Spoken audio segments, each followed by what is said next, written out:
মালামাল হয়ে গেছি। আরে মূর্খ, এত হীরের করবিটা কি? এইখানে চাঁদে সব হীরে পুরো পাথরের মতোই। এখানে এই হীরের কোনো দাম নেই। আমাদের জীবন অকেজো হয়ে গেছে।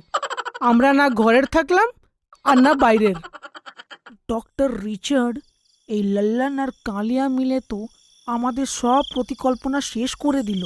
কিন্তু আমাদের তো এতটা নিশ্চিত হয়ে গেলাম যে চাঁদে হীরের ভান্ডার আছে। আমাদের দুটো লোকের দরকার হবে যারা এই কাজ করতে পারবে।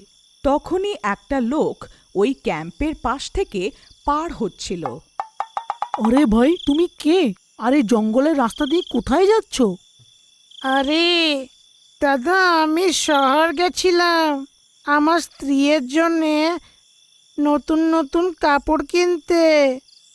এখন আমার নতুন বিয়ে হয়েছে তো, তাই জন্যে। আচ্ছা,